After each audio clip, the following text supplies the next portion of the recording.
Panginoon, patuloy ka namin pinagpuwin sinasamba at pinatila sa buhay ng Panginoon. Kaya salamat sa araw ng ito na yung dilikha at kaloob dapat namin kagalapan mo. Dapat namin magpasalamat dahil ito'y galing sa inyo sa pamagitan ng iyong biyaya. Kaya salamat sa pagkaling ko, Panginoon, na nandyan ka para sa amin. Nandyan ka na nagbibigay kalakasan sa amin, O Lord. Nagbibigay ng lahat ng aming pangangailangan, Panginoon. This morning, Panginoon, tanggapin niyo po ang aming munting aral na pumuli pagsama sa inyo, Panginoon. At dalayan namin, O Lord, na kaya aming maparaan, Panginoon. Maitaas ang aming pangalan sa inyong mga buhay. This morning, God. Naman namin kayo, Panginoon. At patuloy ka namin pupurihin sa sasabay, Panginoon. Sa dalayan namin sa tayong pangalan ng aming Panginoon Jesus.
opportunity, Panginoon.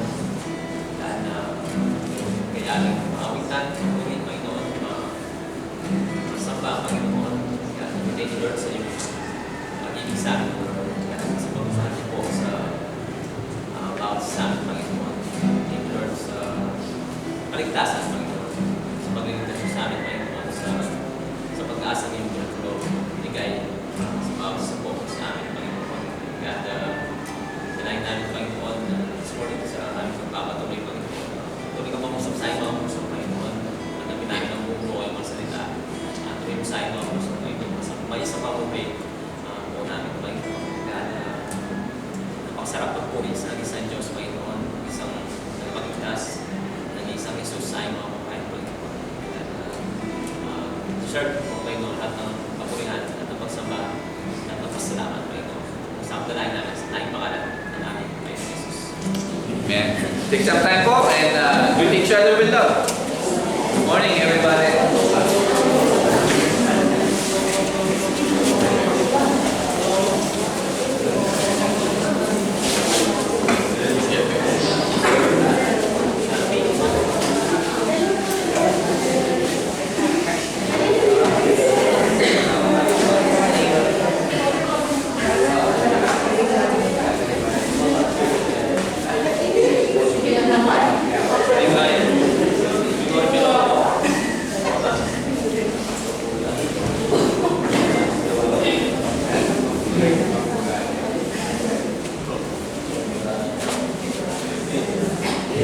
Hello.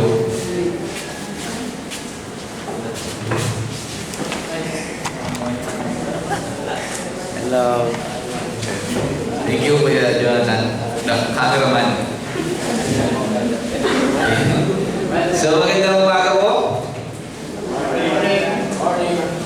Ay, good morning. Yun. Medyo may buhay na ngayon. Again, salamat po for coming here.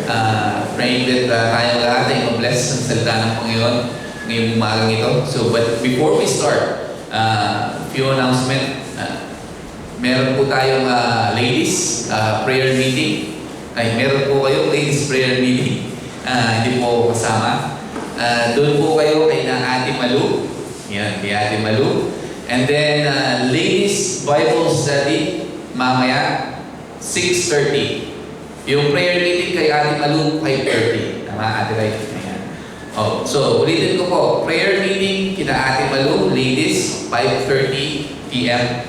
And ladies Bible study, mamaya po, 6:30. So, yung prayer meeting, Friday yun. Right? Kina Ate Malu. So, malinaw po.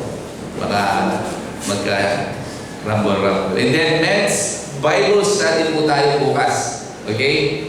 Men's Bible study, 7 p.m. naman po bukas. Okay? Dito po sa church. Men's Bible study. And then, we have a question and answer sa Wednesday night. If you have a question po, I have a few questions na. But it's welcome naman po kung magsisend kayo ng mga question about, yung mga hindi po nyo naiintindihan sa salita ng Panginoon, or yung mga gusto nyo, malaman about kung anong ibig sabihin po ng mga salita in the Bible na nabasa nyo. So, chat nyo lang po ako at email pala yun. Kay Ate Lai, sa mga leaders po dito sa church, pwede po kayong mag-chat at mag-call sa akin. And then, didom na ako. Okay. Yun, and then, we have a Sunday service also. So, and then po, please continue to pray for Pastor Chris and Pastor John for their upcoming po nilang pagpunta dito. So, include them sa ating panalangin natin. So, let's start. If you have your Bible, please turn to Matthew chapter 5, verse 33 to 37. Ang title po natin ngayon is Life of Integrity, or buhay, o isang buhay na may integridad. Okay? So, let's pray. Panginoon, salamat po sa umagang ito. Salamat po for giving us this opportunity to hear your word, to be blessed by your word, Panginoon. At nagpapasalamat din po kami for every day, Lord, you give us your grace, your love, and your mercy, Panginoon, that you every morning, God. Thank you so much for this wonderful church, God, and this wonderful na mga anak mo na nandito ngayon. May you open our hearts, Lord, to your words, Panginoon, ngayong umaga. Hindi lang po pakinggan, hindi lang po sa puso, but Lord, gawin namin ito sa buhay namin araw-araw as a Christian, as your, bilang mga anak mo, Panginoon. Salamat po, again, be with us, be the center of all the ministries, at mapuri sa ba na dakilan namin ang iyong pangalan ngayong umaga ito. Love you, we preach. In Jesus' name. Amen. So, tanong lang, sino dito yung mahilig mangako? Taas ng kamay. Hindi, joke lang po. So lahat tayo, di ba? Lahat tayo na nandito, we all try to promise something. Right? Promise na pangako ko sa'yo, mamahalin kita habang buhay. You know? Hindi. Hindi. Maraming pangako. Right? There's a lot of things that we promise in this world. Right? Sa pamilya, sa kaibigan, sa co-worker, sa schoolmate. You know, a lot of things we promise. In heaven, sa puso natin, sino na nagsasabing, cross my heart, right? Hope to die, right? Na gagawin ko to. So, maraming ganyan. But ngayong umagang ito, as we continue through the Sermon of the Mount, dito makikita natin o mananotice natin that Jesus, hindi niya lamang kinokorek yung behavior ng isang tao. Right? But Jesus here is exposing yung condition ng puso ng isang tao. Right? Doon sa previous passage na pinag-aralan natin last Sunday, Jesus dealt doon sa galit. Right? Na sinasabi ng Panginoon doon na hindi lang yung pagpatay ay hindi lang physically you stab someone, right? But murder is nag-uumpisa sa puso, right? Dito at dito sa kaisipan natin. And then, sinabi rin ng ating Panginoon yung lust, yung divorce. And now, ngayong umagang ito, ang ating Panginoon, ina-address niya yung truthfulness o yung katotohanan. During Jesus' day, nung panahon ng ating Panginoon, maraming religious leaders, mga tinatawag na Pariseo, right, Sadduceo, mga leaders, created a complicated system ng oaths o mga pangako, mga promises, right? Naniniwala sila that some promises were binding while yung iba naman are not. Okay? They thought that they could avoid, na iniisip nila na pwede nilang i-avoid yung responsibility by swearing by sa heaven, by earth, by Jerusalem, or by their own heads instead of using God's name directly. So, ang ibig sabihin dito, nakakita sila ng mga loopholes. Loopholes that allow them to appear truthful while still being dishonest. Okay? So, dito parang mga lang sila, mga gumagawa ng batas. Gumagawa ng mga batas, pero merong mga loophole yung batas. Okay? So, itong mga religious leader na to, nakita nila yung mga loopholes na yun. Then, para mag-appear na truthful pa rin yung pangako nila, well, still, hindi naman pala totoo yung mga pangako na yan. So, Jesus dito confronts yung hypocrisy na to. Di ba?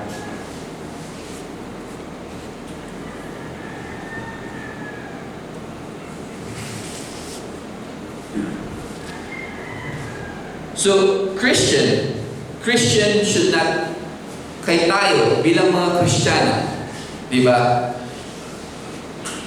Yung concern dito is not, hindi lamang about speaking certain words. Okay? Yung concern dito is that tayo, bilang mga tagasunod ng ating Panginoon, o Christians, yung dapat yung mga salita natin are trustworthy. Dahil yung puso natin, yung puso ito na nandito, have been transformed by Jesus Christ. Binago. Ibig sabihin, binago ng Panginoon.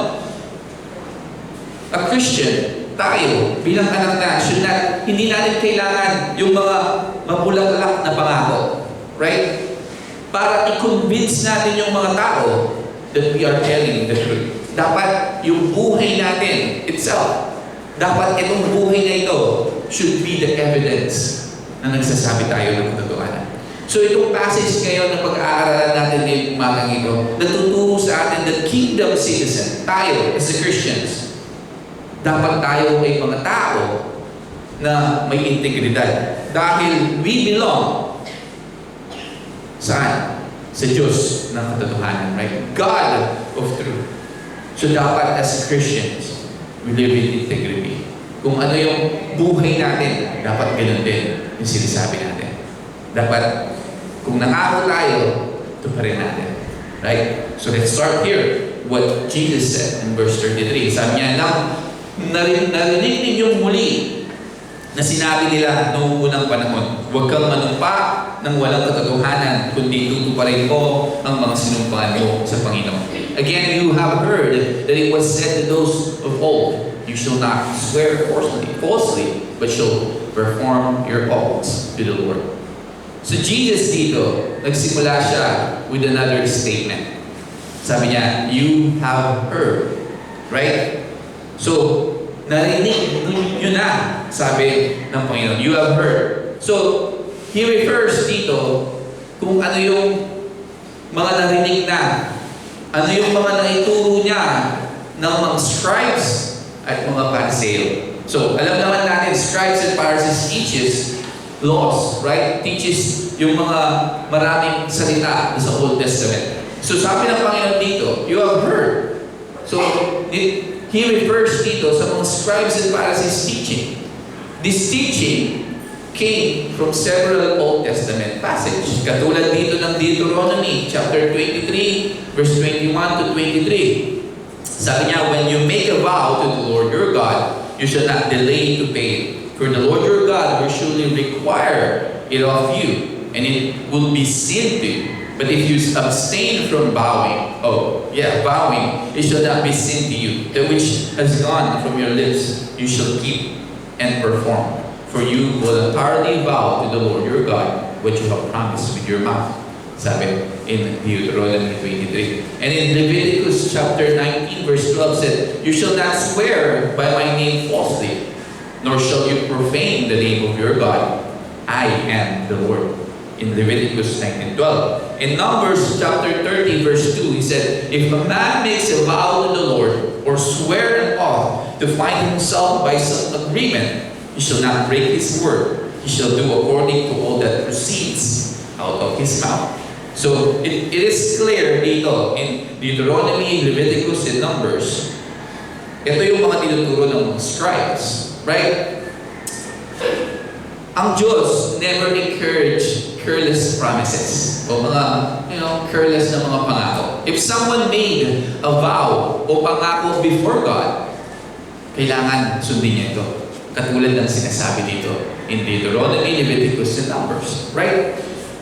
Ang problema dito was not God's law. Hindi itong mga verses na to ang problema o yung sinulat o yung law ng Diyos. Ano yung problema? The problem o yung problema was itong mga religious leaders, how they interpret these verses. Okay? Instead na i-emphasize sila honestly all the time, nag-focus sila only on keeping certain religious laws o yung mga certain na mga promises.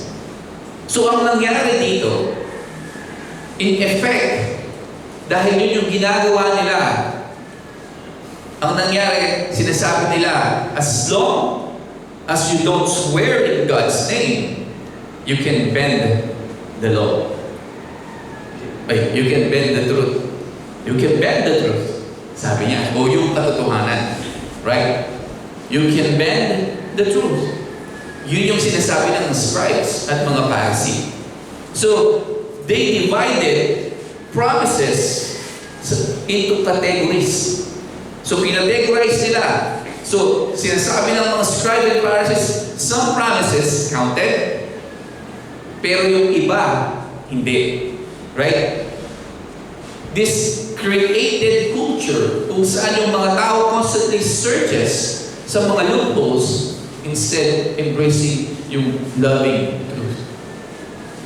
But God, ang ating Diyos, concern has always been deeper. O mas malalim pa.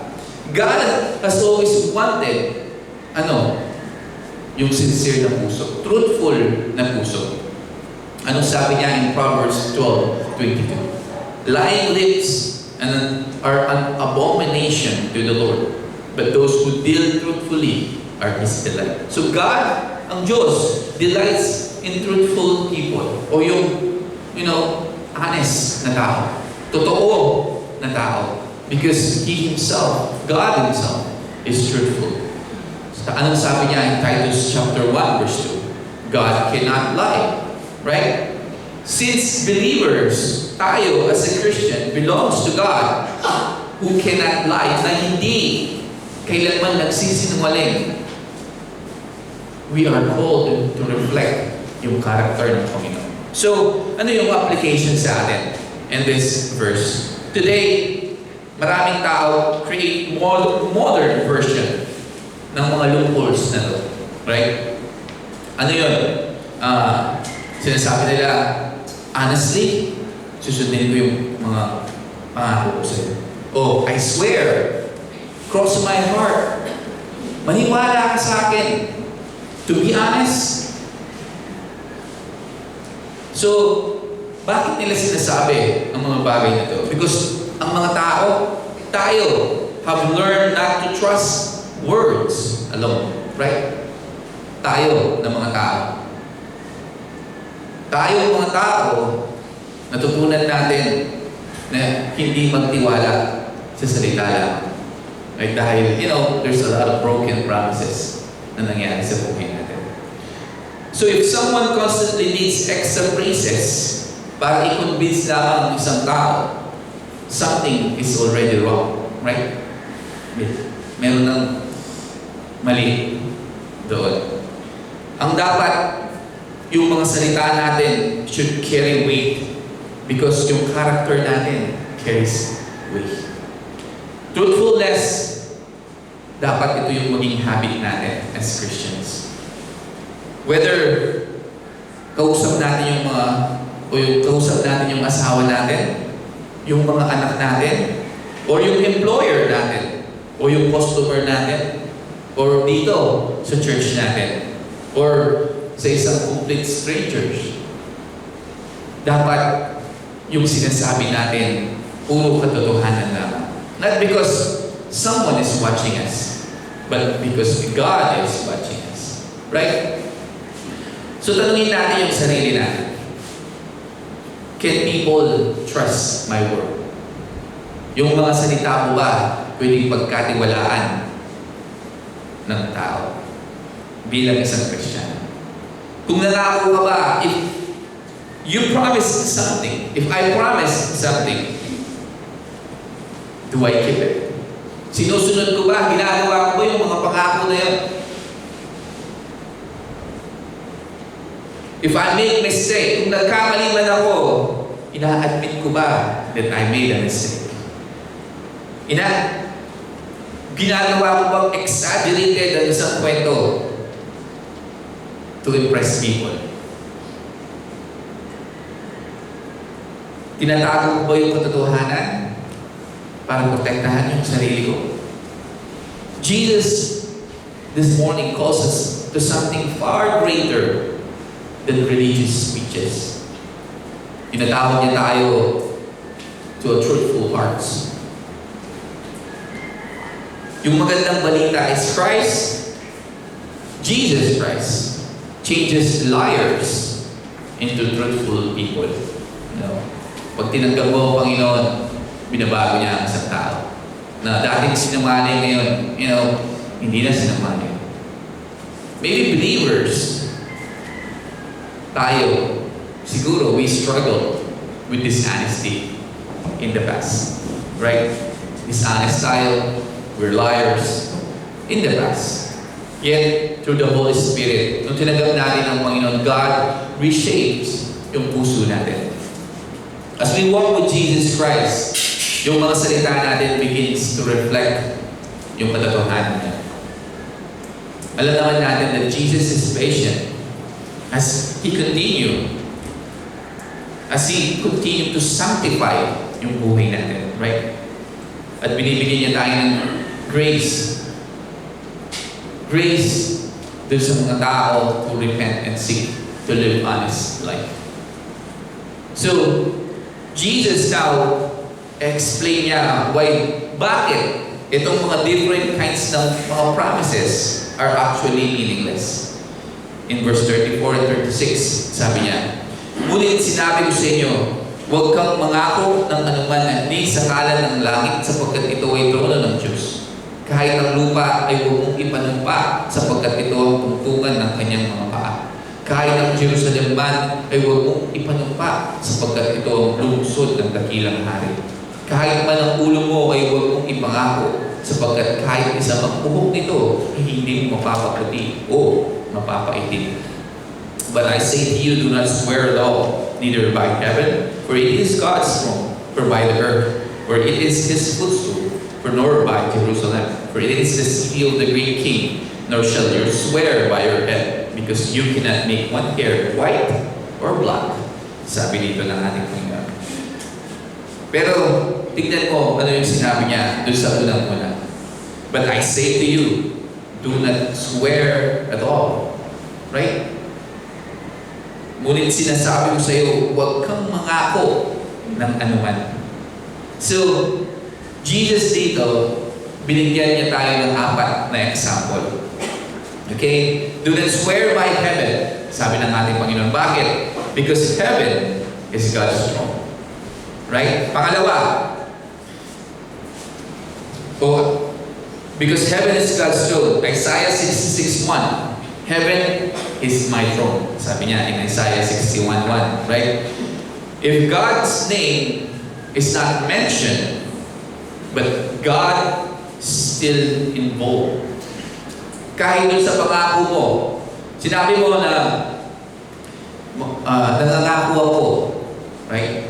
I swear na gagawin ko itong bagay na ito. Kahit hindi mo binanggit yung pangalan ng Diyos, hindi mo minention yung pangalan ng Diyos, God is still involved on that promise.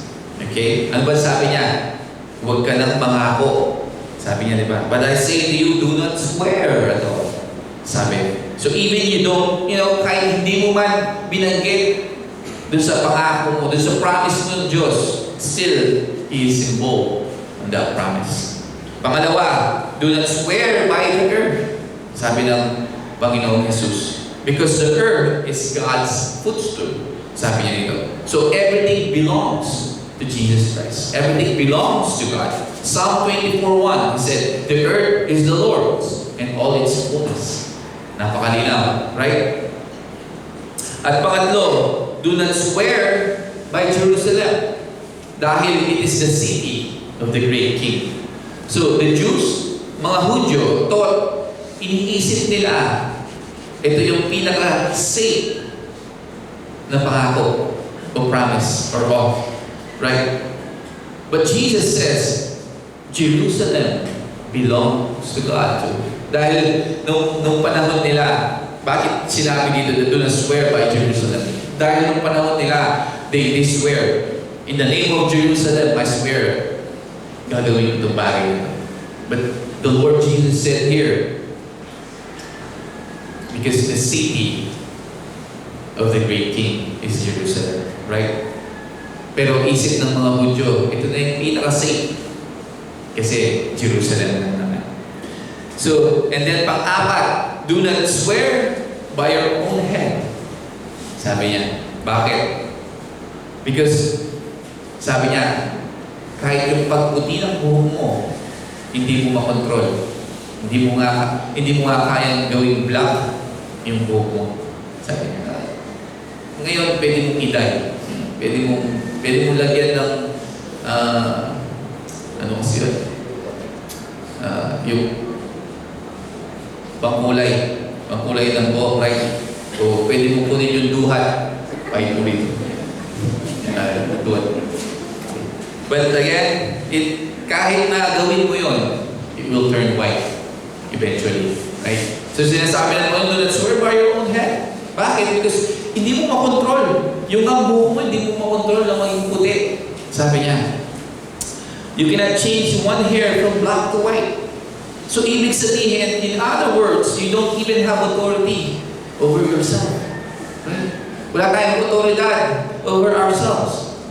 How then can we make our words more reliable by appealing sa ating mga sarili?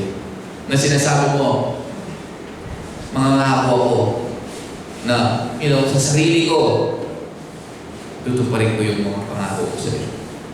Sabi ni Jesus dito, hindi mo nga kaya na paitimin yung puti mong buhok. Magsusuba ka pa, mangangako ka pa, at gagamitin mo yung sarili mo. Sabi niya. So, dito, Jesus exposed human pride. Okay? Yung pride ng isang tao. We control far less than we think. Everything belongs to God. Yun yung tandaan natin. Lahat ng mga pangako is made before Him. There is no such thing as a small lie before God.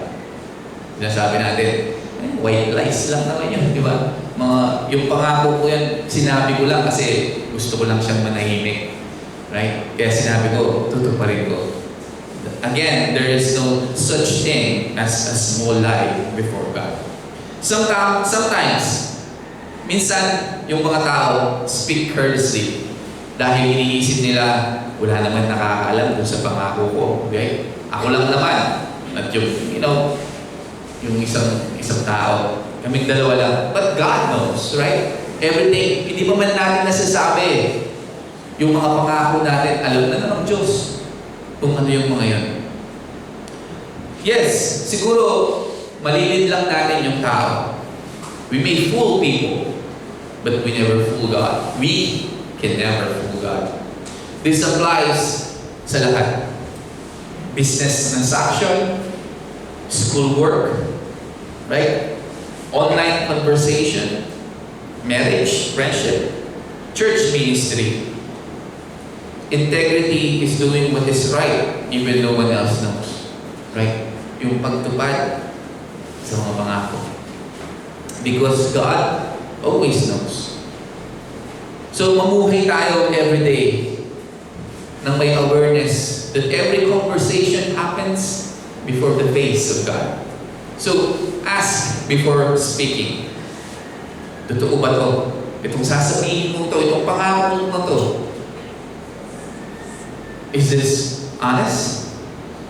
Is this honoring Jesus Christ?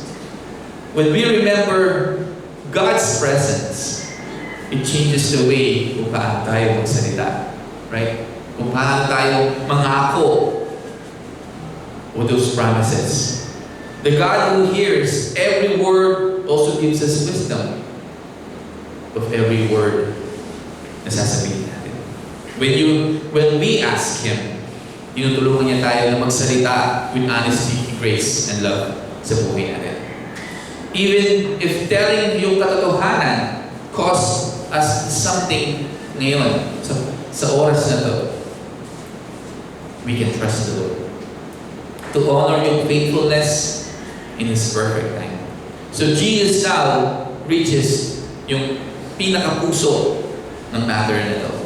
Okay? In verse 37, sabi niya, dapat lang na ang panalita nyo ay oo kung oo at hindi kung hindi. Subalit anuman ang hihigit pa rito ay nanggagaling na sa masama. But let your yes be yes and your no, no. But whatever is more than this is far or is from the evil one. Sabi ni Jesus Christ. So ito yung pinaka-climax ng passage na to.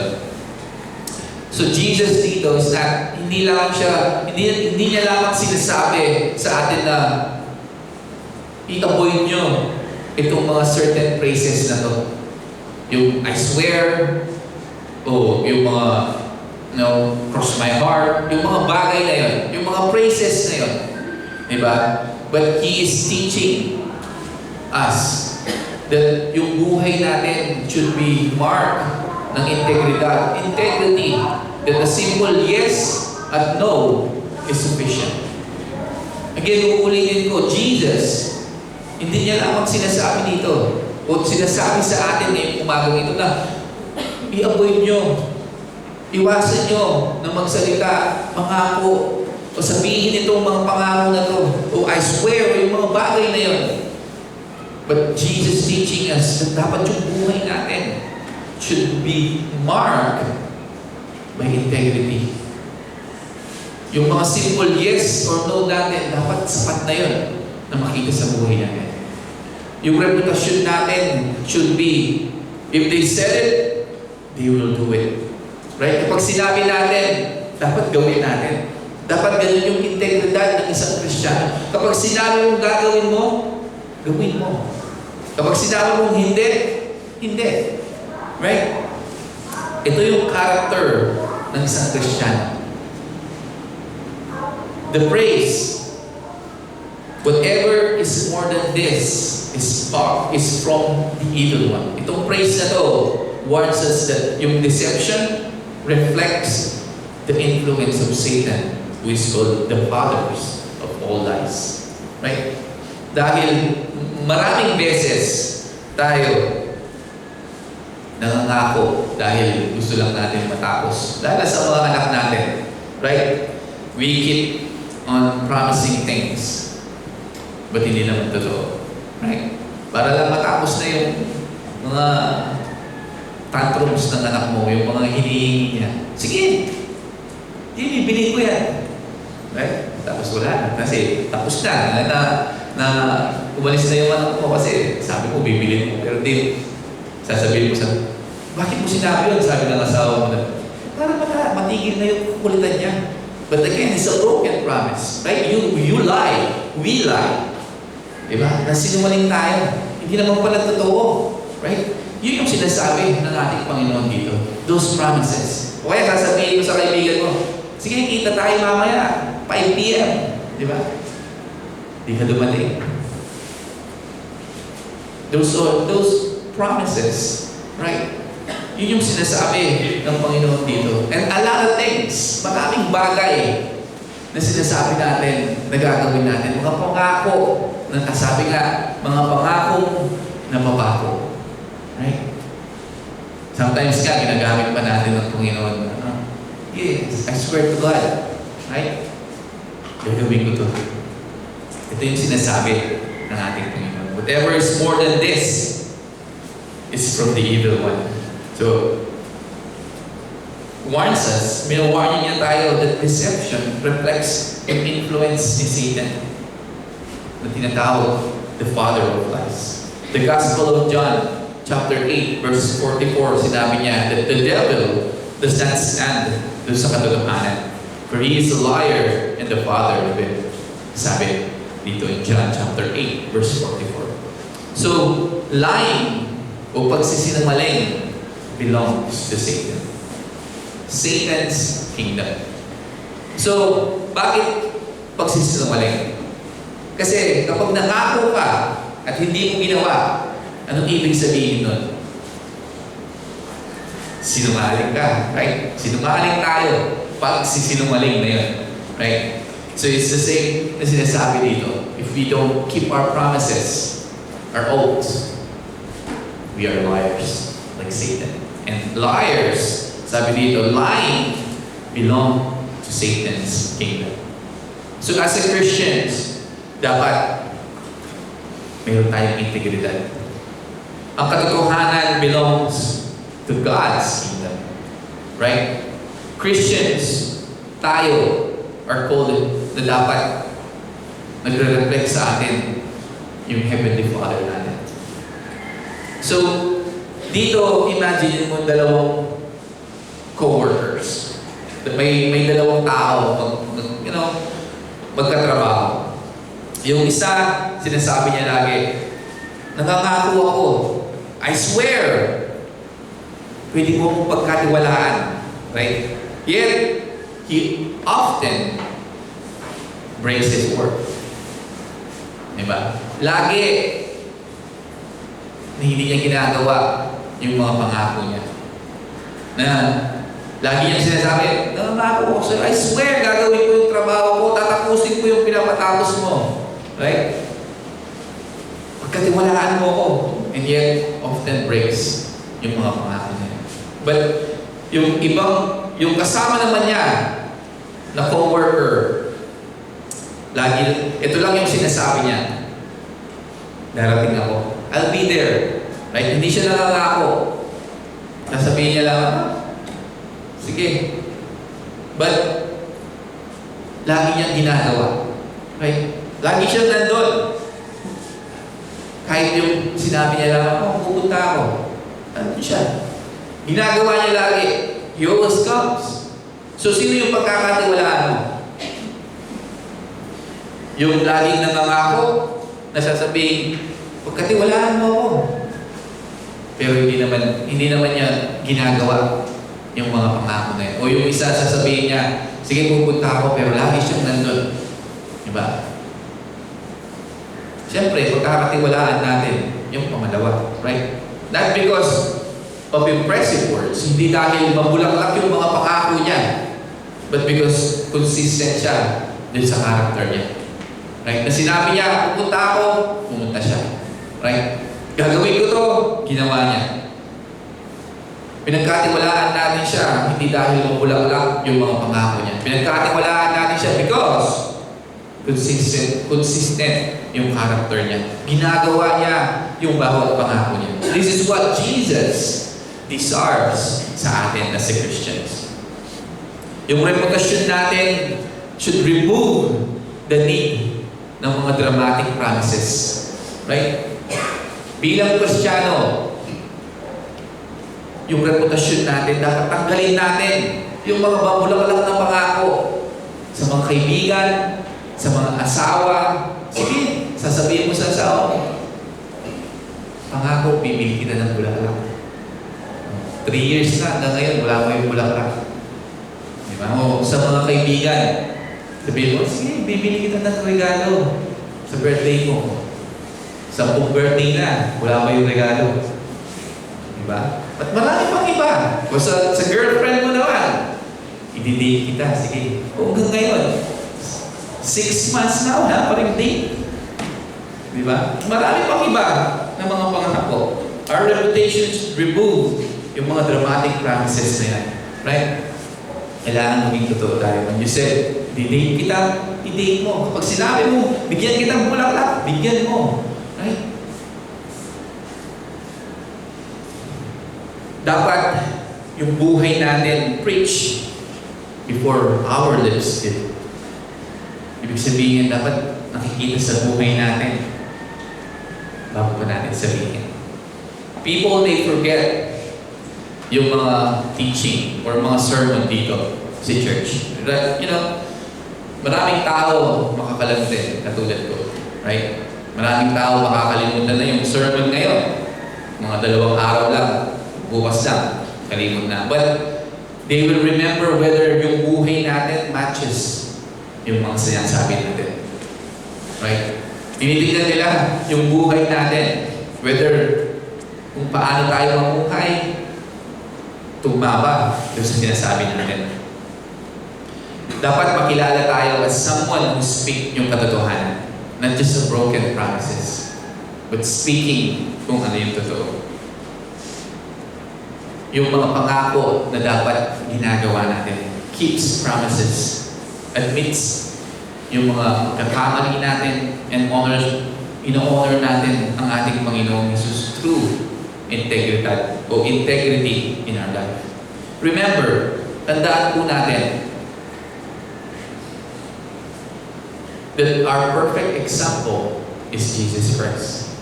Sabi niya in John 4:6, He is the way, the truth, and the life. So, Jesus never spoke careless words.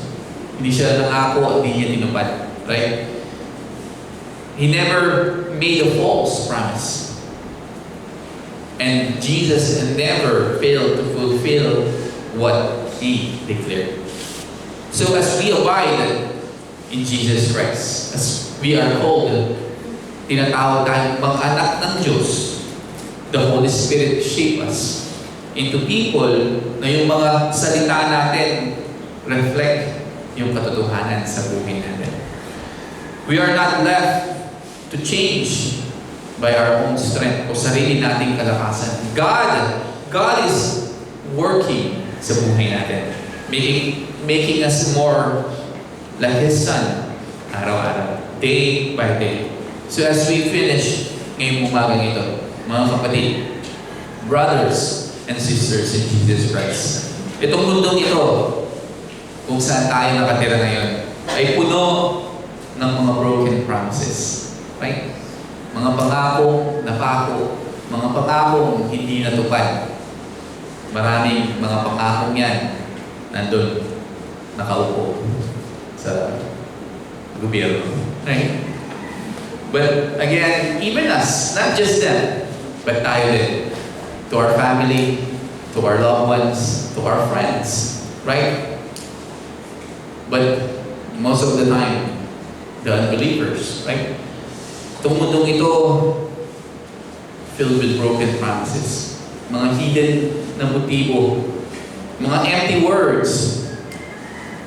Because of this, yung trust, yung tiwala has become rare. Right?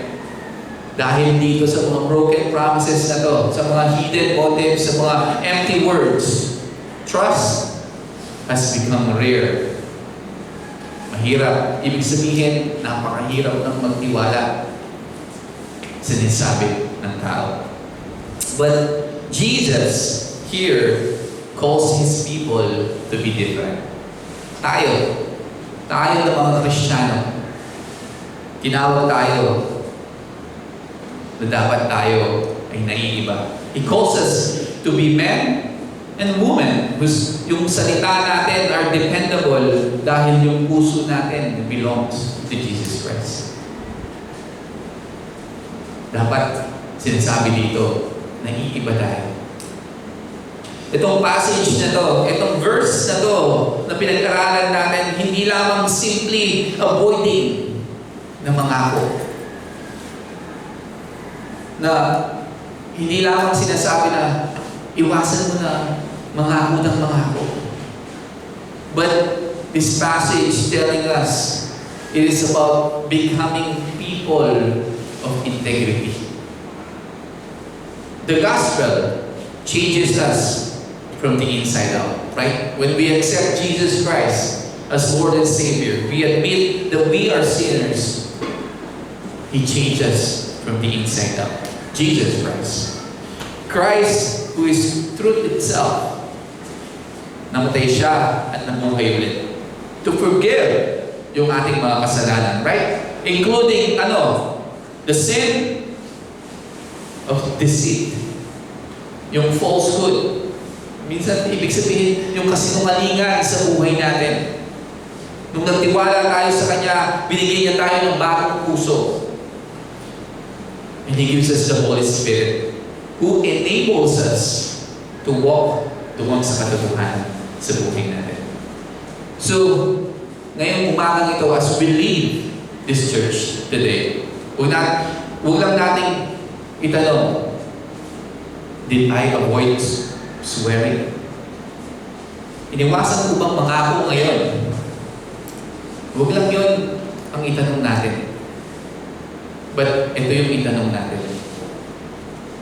Yung pamilya ko ba nagtitiwala sa bawat mga salita ko? Yung mga katrabaho ko ba nakikita yung honesty sa buhay ko? Does my church know me as a person na may integridad? Kung ano yung sinabi ko, yun yung gagawin ko.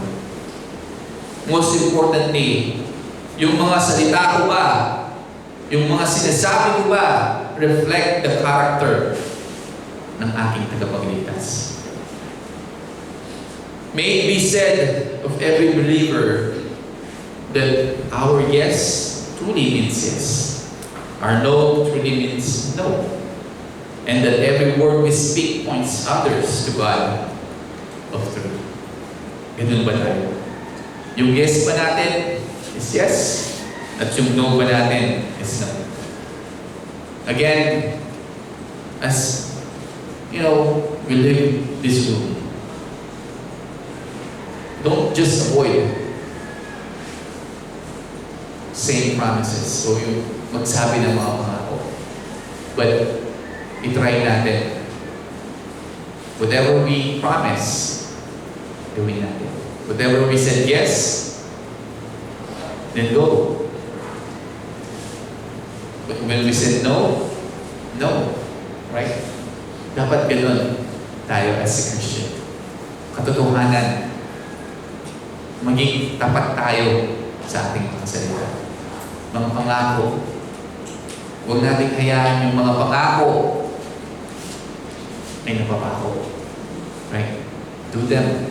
Gawin natin. Makita dapat sa buhay natin that bawat pangako na sinasabi natin, mga promises na sinasabi natin, ginagawa natin. Dahil, like I said, siguro makakalimutan natin yung sermon na to bukas. But yung mga ginagawa natin, as peoples, tinitignan tayo, hindi nila makakalimutan kung ano yung mga pinangako natin sa kanila na hindi natin ginawa at mga ginawa natin. Right? Tingnan mo si Arnold, sinabi niya, pinangako niya sa akin, pupuntahan niya ako, ngayon hindi niya ako pinuntahan. Right? Sabi niya, kukuha kaming mangga, hanggang ngayon hindi kami kumuha ng mangga. Sabi ko, tumatawag na siya ako. So, again, as a child of God, we must learn to be truthful. Like, may our yes be yes, and no, no. That's the climax ng passage na to. Promises are not made to be broken. Sabi nga nila. But they are made na gawin natin. So, Matthew chapter 5, verse 33 to 37, hindi lang ito about avoiding oaths or promises. It's about living with such honesty and integrity na yung mga salita natin are trustworthy dahil yung puso natin, ito, na nandito, has been transformed by Jesus Christ. So, a life of integrity. That's what Jesus is telling us ngayong umaga ito. Buhay. Isang buhay na may integridad bilang isang Christian. Again, uulitin ko, may our yes be yes, and no, no. Let's pray. Lord, again, salamat po for this wonderful encouragement to us, Lord. That as a Christian, as your daughters and son, Lord, may our yes be yes and no, no. Help us, Lord. Without you, hindi po namin magagawa ito, Panginoon. Our nature, Panginoon, Lord, makasalanan. But Lord, we need you in our life. That, Lord, every promises that we make, na magawa natin, Lord, through your help, Panginoon. Help us, Panginoon. And forgive us. Forgive us dun sa mga pangako hindi namin natupad, Panginoon. Cleanse our hearts and minds, Panginoon. And forgive us to those broken promises that we make, Lord, to each other, to the people we love, to our children, Lord, to everyone, Panginoon. We pray and ask, Lord, your forgiveness, God. So again, help us, hindi lang po sa sarili naming kalakasan na gawin ito, but Lord, sa kalakasan mo na binibigay mo sa amin. May our yes be yes, and no. So thank you so much, Lord, for this wonderful people. May you be with us and guide us, Lord, throughout this day. We love you, we praise you. In Jesus' name, amen. So read your Bible, say your prayers, and love one another. I love you all, guys. Stand and worship the Lord.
ginamit ko.